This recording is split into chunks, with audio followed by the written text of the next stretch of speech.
Donald Trump no suelta y el clan Rodríguez tampoco.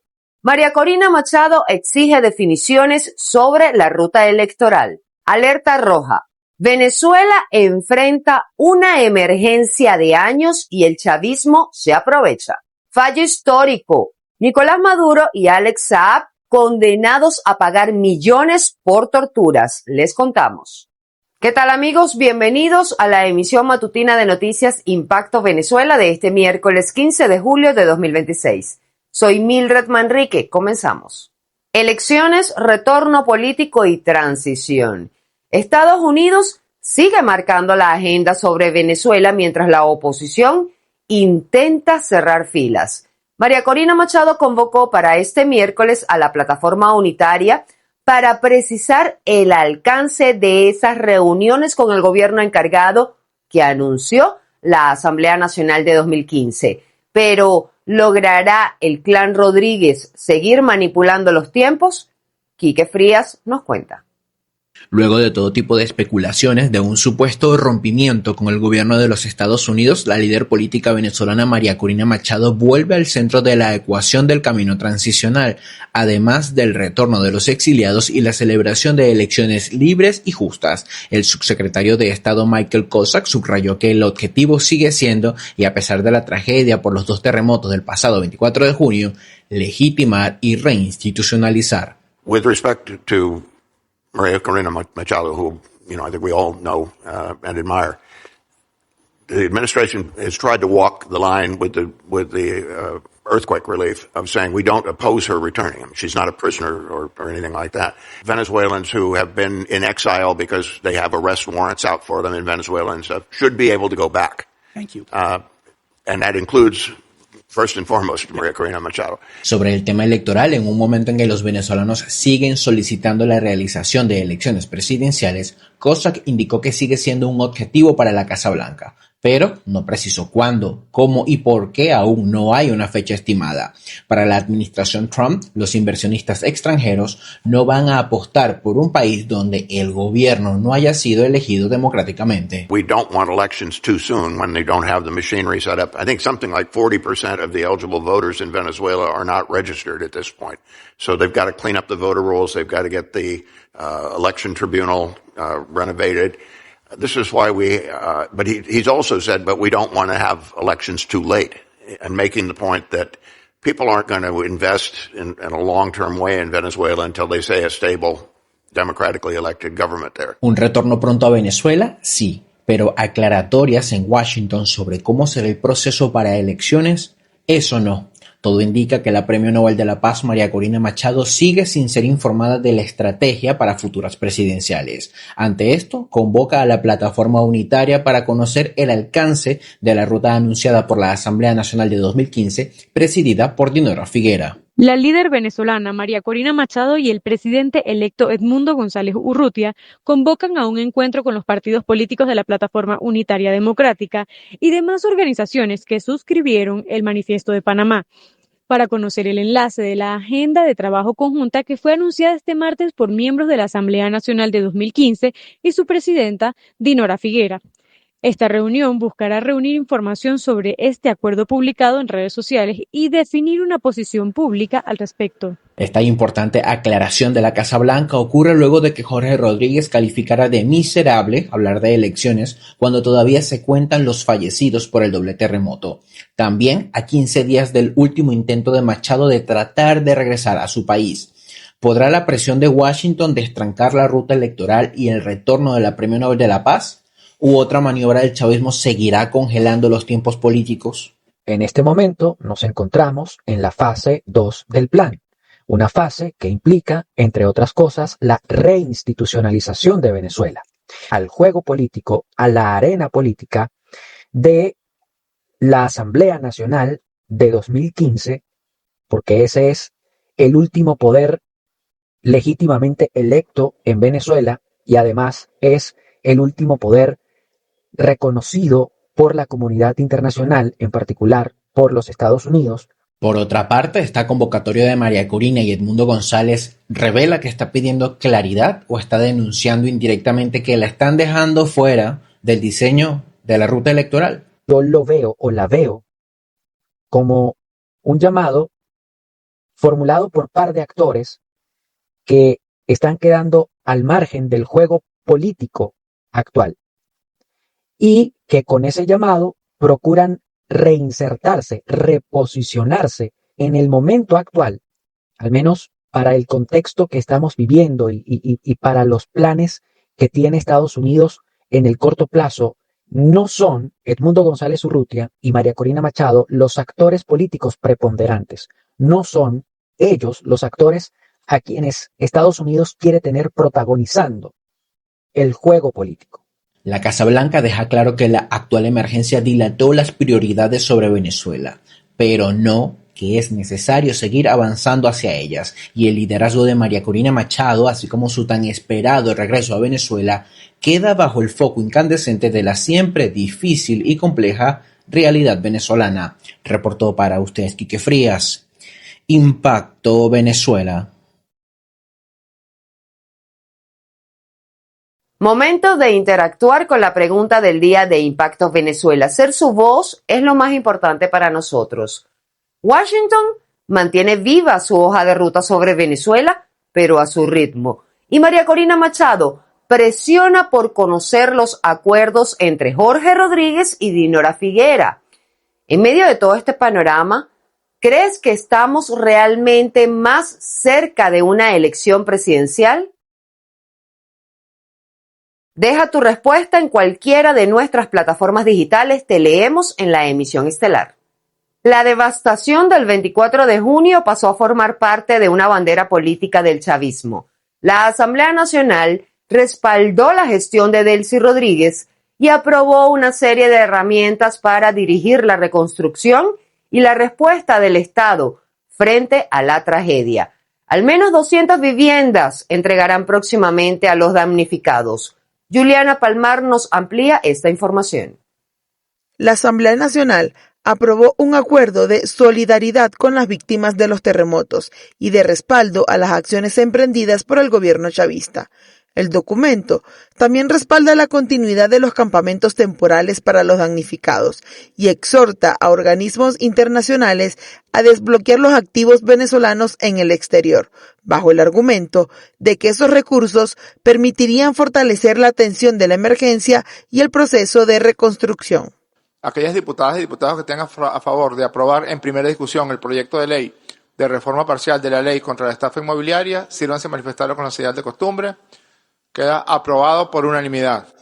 El Parlamento acompaña la respuesta oficial con la aprobación de la Ley Especial para la Reconstrucción Integral de las zonas afectadas por el terremoto, en un contexto donde hay 17.907 personas damnificadas, según el último balance oficial, así como con la reforma a la Ley de Gestión Integral de Riesgos Socionaturales y Tecnológico y la aprobación en primera discusión de la Ley contra la Estafa Inmobiliaria y del Régimen Especial de Arrendamiento. A estas medidas se sumó el anuncio de Jorge Rodríguez sobre la entrega de 200 apartamentos para familias que perdieron sus viviendas. En esa oportunidad se dispuso un grupo de apartamentos en Fuerte Tiuna para que los diputados, sobre todo aquellos que vienen del interior, pudieran tener un sitio para poder estar, para pernoctar, un espacio de habitabilidad en la ciudad de Caracas. Pues fue decisión de las diputadas y los diputados que tenían esos apartamentos que fueran cedidos para que la presidenta pudiera entregar esta misma semana los primeros 200 apartamentos, como en efecto va a ocurrir. Eso es gracias a ustedes y los aplaudo por eso. Más allá de la atención inmediata, la emergencia también ha pasado a ocupar un lugar central en el discurso político del oficialismo. Las leyes abordadas, los programas de vivienda y el llamado a liberar activos retenidos en el exterior forman parte de una narrativa que vincula la reconstrucción con las sanciones internacionales. Más que respaldar la gestión del Ejecutivo, debería centrarse en buscar maneras de complementarlo y optimizar lo que se viene haciendo. En una situación como la catástrofe que está viviendo Venezuela tras el terremoto, es importante que un organismo no se dedique exclusivamente a replicar lo que otro viene diciendo. Y aquí tenemos una Asamblea Nacional que está esforzando sus esfuerzos en amplificar las acciones del Ejecutivo cuando lo más importante sería justamente determinar en qué sectores cambios o modificaciones u optimizaciones en la legislación a que a través de la función real de la Asamblea Nacional estos puedan servirle al país. La tragedia también dejó profundas heridas en la estructura política del chavismo. La diputada Jessica Carmona de León falleció durante los terremotos. La parlamentaria María Gabriela Vega perdió su vivienda y sobrevivió porque se encontraba reunida con el Comité de Postulaciones Judiciales. En la gobernación de La Guaira murieron 7 directores y el propio gobernador perdió completamente su casa. Historias que reflejan que el desastre no distinguió entre ciudadanos y funcionarios y que la reconstrucción también alcanzará a las instituciones del Estado. Para Impacto Venezuela, Juliana Palmar. Venezuela enfrenta una catástrofe de largo alcance. Josh Hill, experto en gestión de emergencias de Estados Unidos, asegura que, tras el doblete sísmico, el país se encamina a una crisis humanitaria sin precedentes. Quedó demostrado que la respuesta oficial fue insuficiente y que la opacidad estatal está comprometiendo la supervivencia de miles de venezolanos en todo el territorio. Juan Gutiérrez Gamba con los detalles. Las labores de búsqueda y rescate comienzan a llegar a su fin en las zonas más afectadas por los terremotos en Venezuela. El jefe de operaciones de la Organización Estadounidense de Respuesta a Desastres, Cajun Navy, Josh Hill, aseguró que este es uno de los peores escenarios que ha presenciado y advirtió que el país enfrentará una crisis humanitaria de largo plazo. A medida que disminuyen las posibilidades de encontrar sobrevivientes, crecen las necesidades de quienes perdieron sus hogares, sus medios de vida y el acceso a servicios básicos. We're looking at here is one of the worst, most catastrophic events I've ever seen worldwide. I don't want to take away from any other disaster. Everyone is unique in its own way. But the sheer devastation from this is unbelievable. And we're just seeing the beginning of it. We're looking at a long-term humanitarian crisis as well that's going to follow this, with homelessness, food insecurity, and public health issues coming along as they remove additional people from the rubble. De acuerdo con el balance oficial más reciente, los terremotos dejaron 4.734 fallecidos y 16.740 heridos, además de 19.907 personas desplazadas y daños considerables en viviendas, hospitales, escuelas e infraestructura. Organismos internacionales coinciden en que la prioridad ahora es garantizar alojamiento temporal, atención médica, agua potable, alimentación, apoyo psicológico y la recuperación progresiva de las comunidades afectadas. En la actual economía venezolana, retirar el soporte a familias que perdieron sus hogares y fuentes de ingresos solo agravará el ciclo de pobreza extrema. Pero hay que tener en cuenta de que si mantenemos un flujo ininterrumpido de donaciones como comida, enseres, terminamos asfixiando a los comerciantes locales que intentan reactivar sus negocios. Se genera una dependencia en lugar de una recuperación, donde ya arrastramos una economía muy frágil. La ayuda internacional y estatal debe transitar de la caridad humanitaria a un verdadero programa de recuperación productiva. A medida que algunas brigadas internacionales concluyen sus misiones, el protagonismo pasa a las instituciones nacionales, las organizaciones humanitarias y las comunidades. Expertos advierten que la disminución de la atención mediática y la salida gradual de equipos internacionales no significan que la emergencia haya terminado. Por el contrario, comienza un proceso que puede extenderse durante meses o incluso años, dependiendo de la capacidad de respuesta institucional y del apoyo sostenido que reciba el país. En nuestro contexto venezolano, con miles de desplazados en Caracas y La Guaira tras el doblete sísmico del 24 de junio, esa transición hacia una crisis humanitaria puede volverse una realidad en pocos meses, dependiendo de las acciones que se lleguen a tomar. Si al colapso de infraestructura le sumamos la inmensa vulnerabilidad socioeconómica que ya enfrentaban las comunidades más afectadas, el impacto deja de ser una mera contingencia nacional para transformarse en un reto de supervivencia y restitución de derechos, que puede llegar a tomar años en estabilizar si no se toman las medidas pertinentes. Los equipos de rescate pueden retirarse, pero las necesidades de miles de familias permanecen. Volver a levantar a Venezuela implica recuperar servicios esenciales, reconstruir comunidades y acompañar a quienes deberán rehacer su vida después de la tragedia. Para especialistas en gestión de desastres, la etapa que comienza ahora será decisiva para determinar si la respuesta a la emergencia logra transformarse en una recuperación sostenida para los venezolanos afectados. Miles de damnificados hacen filas para recibir la ayuda humanitaria enviada por Estados Unidos, mientras vehículos anfibios distribuyen insumos en las zonas devastadas. Imágenes que reflejan la magnitud de una emergencia que sigue golpeando a Venezuela. Veamos. Una extensa fila de personas se forma frente a camiones cargados de insumos en la devastada La Guaira. Todos esperan obtener ayuda humanitaria que Estados Unidos mandó el martes en vehículos anfibios a los damnificados de los terremotos en Venezuela y que es distribuida por una ONG estadounidense llamada Global Empowerment Mission. Su director para Latinoamérica asegura que han entregado ayuda a 40.000 familias. Para que tengan una idea de la magnitud de nuestras operaciones, hoy estamos entregando más de 6.100 bolsas. Washington encabeza el envío de ayuda humanitaria a Venezuela tras los potentes sismos de 7,2 y 7,5 del 24 de junio que dejan ya más de 4.700 fallecidos y a casi 21.000 personas que perdieron sus hogares viviendo en campamentos. Los reclamos por la falta de asistencia del gobierno venezolano son cotidianos. La asistencia llegó esta vez en un anfibio. La embarcación se aproximó por el mar Caribe tras dejar un buque cercano y llegó a una playa de La Guaira, un estado vecino de Caracas y la zona más golpeada por los terremotos. Arroz, cajas de enlatados y productos de higiene que arribaron en estos anfibios fueron entregados a decenas de familias. Ya no hay fuente de trabajo por la cuestión de que lo que pasó. Por lo menos nosotros somos de un barrio muy arriba que no tenemos muchos recursos y nadie está pendiente en realidad de nosotros, por eso que tenemos que, por lo menos yo, tengo que salir a la calle a ver qué resuelvo para mis chamos. La ONG planea participar también en la construcción de viviendas para los pobladores de esta zona, quienes en muchos casos lo perdieron todo y aplaudieron al gobierno de Estados Unidos cuando llegó un camión con la carga. En otras informaciones, una corte de Estados Unidos condenó a Nicolás Maduro y a Alex Saab a pagar $314 millones por un caso de torturas. La gran pregunta es si esta millonaria cifra podrá cobrarse. El fallo abre la puerta a posibles embargos de bienes y todo esto ocurre justo en el momento en el que Nicolás Maduro tendrá su próxima audiencia federal este 22 de julio. María José Prado con el informe. La tortura ya tiene un precio, $314 millones. Esa es la indemnización que un juez federal de Miami ordenó pagar a Nicolás Maduro, Alex Saab y otros 5 funcionarios venezolanos por las torturas sufridas por 3 ciudadanos estadounidenses detenidos en Venezuela.